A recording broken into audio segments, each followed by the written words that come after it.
Life begins in the sanctuary of a mother's womb, a place where trust should be absolute and protection guaranteed. But for these children, that sacred promise became their first and most devastating betrayal. A child's innocence should be their shield against the world's cruelties. Instead, it became a weapon wielded against them by the very hands that should have offered comfort. What twisted in the minds of those meant to nurture became instruments of unthinkable harm. From the sprawling suburbs of Texas to the bustling streets of New York, through the heartland rivers and farmlands of Missouri, 3 separate stories converged on one terrible truth. 3 parents, 3 children, 3 betrayals that shattered the most fundamental bond in human existence. These were not crimes of passion or desperation. They were calculated acts of control, elaborate deceptions that turned parental authority into a death sentence. Each case stands as a chilling reminder that evil doesn't always lurk in dark alleys or behind strangers' masks. Sometimes the greatest threat to a child's life doesn't prowl outside their bedroom window. Sometimes it sits at their dinner table. Sometimes it tucks them in at night. Beneath the calm of suburban streets, one mother's quiet home became a labyrinth of lies where every dose of care concealed a hidden threat. In Texas, a mother's quiet smile masked a deadly secret. Jesika Jones demonstrated how danger can hide behind the sweetest lullaby. In Fort Worth, Texas, a chilling story of deception and betrayal unfolded, a story that would forever alter the lives of a young child and her family. Jesika Jones, a mother entrusted with the care of her 4-year-old daughter, turned that trust into a weapon. Over the course of several weeks in 2022, she orchestrated a series of events that would lead to a courtroom revelation of unimaginable cruelty. It began in early June 2022. Jesika brought her daughter to Cook Children's Medical Center, reporting that the child was experiencing seizures. At first glance, the situation seemed ordinary, a parent in distress seeking help. But hospital staff noticed something was off. The child's symptoms, uncontrolled trembling, dilated pupils, and elevated heart rates, did not align with typical seizure patterns. Doctors grew suspicious. The instinct that medical professionals have to protect life sensed deception. And this was just the beginning. Over the following days, Jesika returned repeatedly. With each visit, she presented her daughter to medical staff, portraying fear, concern, and urgency. But the true threat came from within their own home. Investigators later discovered that Jesika had been meeting men, forming relationships to gain access to their children.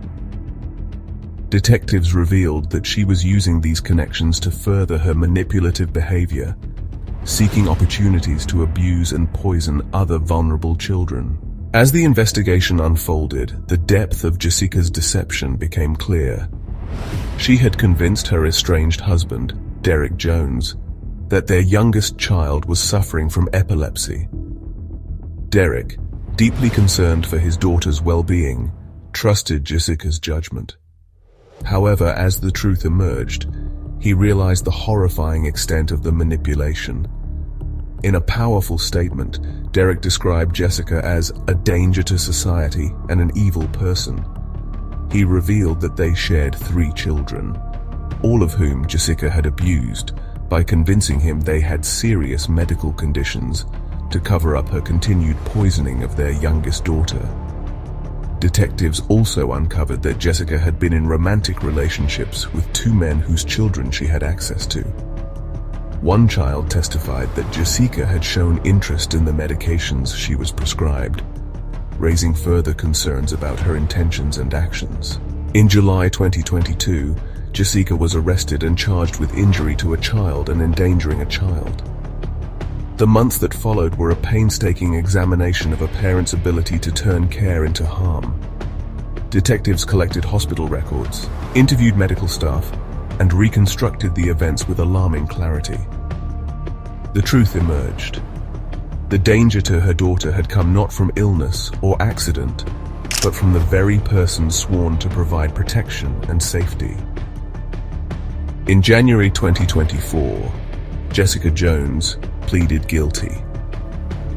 The courtroom heard harrowing testimony detailing how she had manipulated symptoms to appear like seizures and how she had exploited the trust of caregivers and medical professionals. Each detail reinforced the disturbing theme. Parents, in the most intimate and trusted position, can sometimes become the source of unimaginable harm. The sentencing followed in August 2024. Jesika was handed 60 years in prison, a reflection of the severity of her actions and the betrayal of the most fundamental parental duty. The judge emphasized the emotional cruelty, the deliberate nature of the crime, and the long-term physical and psychological impact on the child. Jesika's actions left a lasting mark on everyone involved. The medical staff, who had grown suspicious of her motives, felt a mixture of relief and heartbreak. The child, once a symbol of innocence, became a survivor of calculated abuse. And the community, which had trusted parents to safeguard their children, was confronted with a harsh reality. Sometimes, the most dangerous threats come from within the home. This case forces us to examine the darker side of parental influence. Medication became a tool of manipulation. Concern became a facade for harm.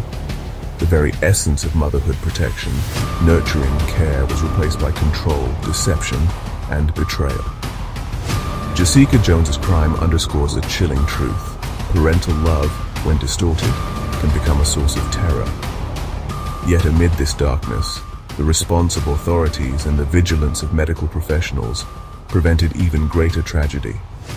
Intervention, observation, and the courage to question unusual behavior ensured that this child survived, even as her trust was shattered.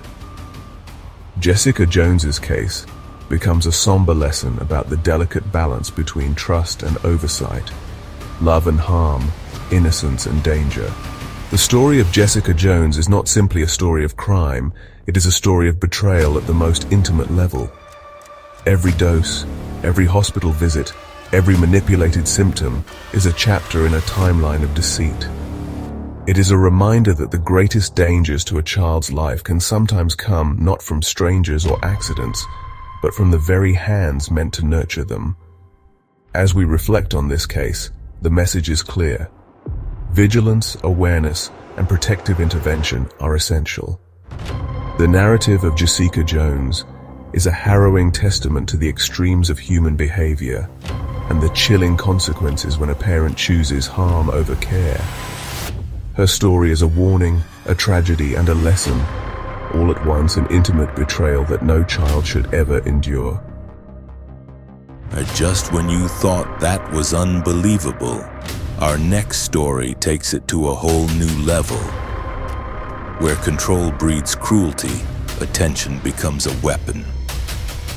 From Jesika's manipulations, we head north to Valhalla, New York, where Lacey Spears' obsession turned every feeding, every hospital visit into a deadly game.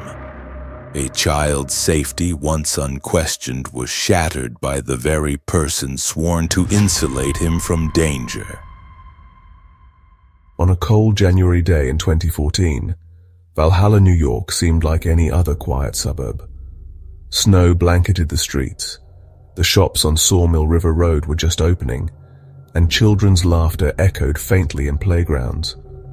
But inside a modest apartment near the edge of town, a tragedy was quietly unfolding that would shock the community and haunt the lives of those involved. 5-year-old Garnet Paul Spears, a bright and curious boy with an infectious smile, lay in his home, unaware that his life was about to end, not through accident or illness, but at the hands of the person entrusted to care for him. Garnet was born in 2008, a child full of energy and curiosity. From the very beginning, his mother, Lacey Spears, immersed herself in documenting his health struggles online. Social media posts chronicled every fever, every cough, every minor scrape. Friends, family, even medical professionals were drawn into her narrative, a mother tirelessly attending to a fragile child. Her apartment was a scene of apparent devotion. Feeding equipment lined the kitchen counter. Medical charts were neatly stacked, and the faint scent of antiseptic lingered. To outsiders, it seemed like a home of love and constant care. But beneath the surface, a darker story was being written. In the weeks leading up to Garnett's death, the boy had been hospitalized multiple times. Each visit seemed routine, yet patterns were emerging. Nurses whispered concerns in hospital corridors, noticing that Garnett's condition fluctuated unpredictably, often worsening only when Lacey was nearby. On January 17, 2014, Garnett suffered a seizure at home. Emergency responders arrived swiftly, rushing him through the cold streets of Valhalla to Nyack Hospital. The hallways of the hospital were filled with the bustle of doctors and nurses, monitors beeping, and the constant low hum of life-saving machinery. Garnett's condition was critical, but even with every intervention, he slipped away 6 days later, leaving his family and community stunned. Investigators and hospital staff began piecing together the puzzle. Garnett's sodium levels, which should have remained steady, had spiked during his hospital stays. Doctors initially believed it could be a medical anomaly, but the pattern grew impossible to ignore. Every time Garnett's mother administered his care, something seemed to push his body toward danger.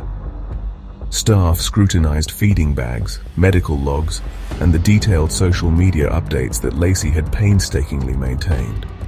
Authorities were eventually called. They combed through Lacey's apartment, cataloging every item, every trace of medical equipment.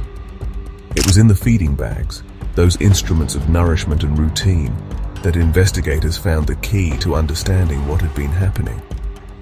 Evidence suggested these tools had been manipulated in a way that could harm Garnett, but the full truth remained just out of reach. The investigation revealed a chilling picture. Lacey had built a digital persona around a sickly child, cultivating attention, sympathy, and admiration online.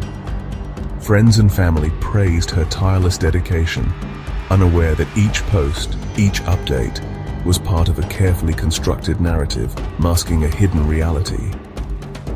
The very equipment meant to protect Garnett had become instruments of harm.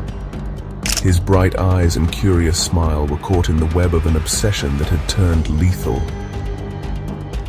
It wasn't until the trial began in 2015 that the full extent of Lacey Spears' actions became clear. Lab tests and medical records confirmed the terrifying truth. Garnett's sodium levels had been artificially raised through his feeding tube. The spikes were deliberate, and the cause of his seizures and ultimate death had not been chance or medical error. The prosecution laid out the evidence meticulously. Feeding bags with dangerously high sodium content, obsessive social media posts, and testimony from doctors and nurses who had noticed the unusual patterns over months. Lacey Spears was convicted of second-degree murder and first-degree manslaughter.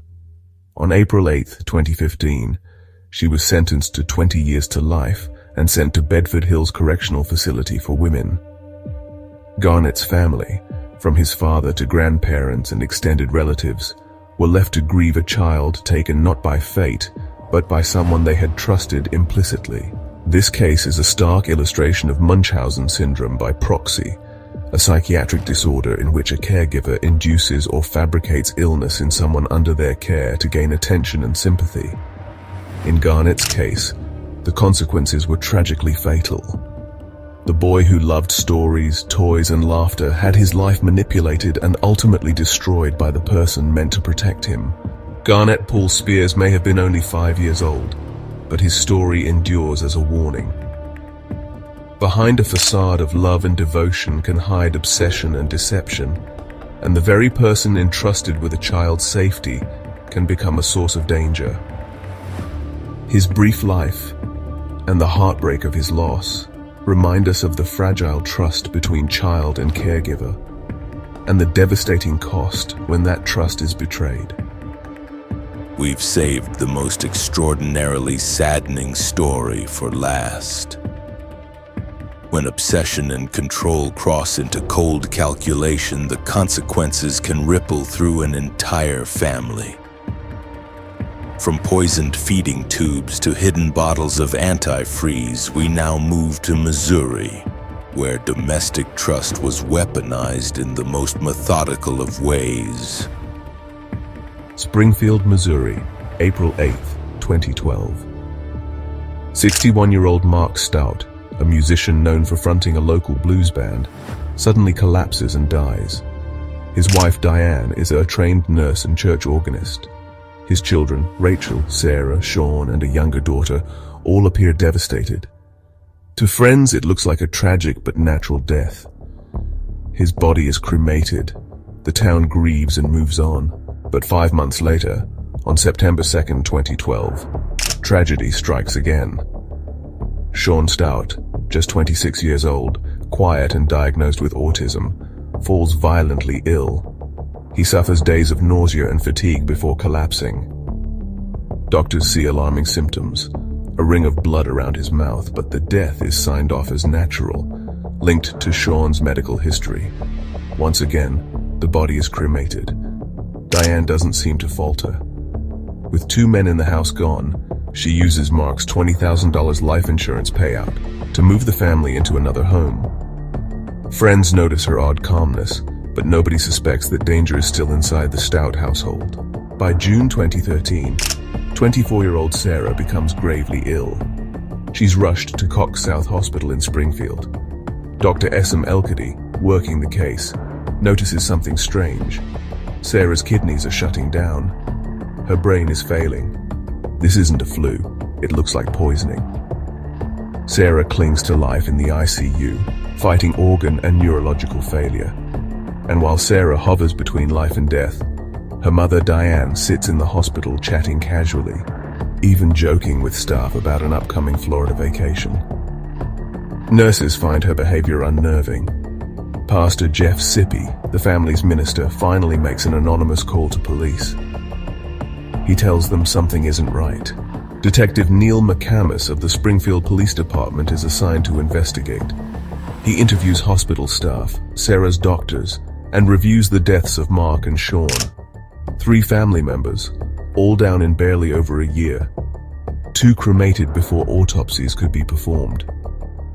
The timing is too suspicious. Tests confirm the suspicion. Sarah is showing clear signs of ethylene glycol poisoning, the main chemical in antifreeze. When investigators search the family's home, they find bottles of antifreeze along with soft drinks laced with the chemical. Diane is brought in for questioning. At first, she denies everything, but under pressure, she breaks. She admits slipping antifreeze into Mark's Gatorade, into Sean's sodas, and into Sarah's drinks. She describes her husband as a burden, her autistic son as another burden, and even Sarah as a disappointment. But Diane wasn't alone. Rachel, the couple's 22-year-old daughter, is questioned. Investigators find her journals. In one entry, Rachel chillingly wrote that soon only she, her mother, and her youngest sister would remain. Eventually, Rachel confesses that she helped her mother plan and carry out the murders. Interrogation tapes later released to the media show both women calmly describing how they poisoned their own family. Because Mark and Sean's bodies were cremated, prosecutors had to rely on Sarah's survival, her medical records, seized antifreeze bottles, and the recorded confessions. But it was enough. In January 2016, Diane Staudte stood in court. She entered an Alford plea acknowledging the evidence was strong enough to convict while refusing to admit guilt. Judge Thomas Mountjoy sentenced her to life in prison without the possibility of parole. Rachel's case closed weeks later. In May 2015, she had pleaded guilty to 2 counts of second-degree murder and 1 count of first-degree assault. On March 1, 2016, Judge Mountjoy handed down her punishment, 2 concurrent life sentences, and a consecutive 20-year term. Under Missouri law, Rachel won't be eligible for parole until 2055. Greene County Prosecutor Dan Patterson and Assistant Prosecutor T. Myers, along with Det Neil McCamus, ensured that both women would never walk free without consequence. Sarah survived, but not without scars. She lives with permanent kidney and neurological damage. She's had to relearn how to walk, talk, and function. In court, she told her mother and sister that she forgave them, but she refuses to be called a victim. She calls herself a survivor. The youngest daughter, who was never targeted, was placed into foster care, away from the shadow of the crimes. The Staudte murders were not a crime of passion. They were slow, calculated, carried out in silence across more than a year. April 8, 2012, September 2, 2012, June 2013, each date marking another life taken or nearly lost. To Diane and Rachel, love had soured into calculation. Their family became a problem to solve, not people to cherish. And suddenly the pattern emerges across Texas, New York, and Missouri. We see a haunting pattern. The people entrusted with care, the mothers, the caregivers, become the source of life-threatening harm. Jesika Jones, Lacey Spears, and Diane Staudte each manipulated trust, used domestic spaces as arenas of control, and weaponized everyday objects to inflict suffering. Whether driven by psychological compulsion, desire for attention, or calculated self-interest, these crimes force us to confront a chilling truth. Nurture can become a tool for destruction, and evil can reside in the most intimate corners of ordinary life. While each case differs in motive and method, together they illuminate the fragile boundary between care and cruelty, and the unpredictable darkness of human behavior. What does it say about human nature that ordinary objects, feeding tubes, medicine, even drinks, can become instruments of manipulation and death? Do these cases reveal something unique about parental obsession, or are they extreme examples of patterns that exist in less visible everyday abuse? I've presented the three crimes. Now the jury, that's you, delivers your verdict. The case reopens in the comments. The clock runs out, but the stories don't end. Every case reflects another. Join us again to discover more lives, more secrets, more connected crimes. If you found the stories chilling, hit like, share it with your friends, and subscribe so you won't miss the next episodes.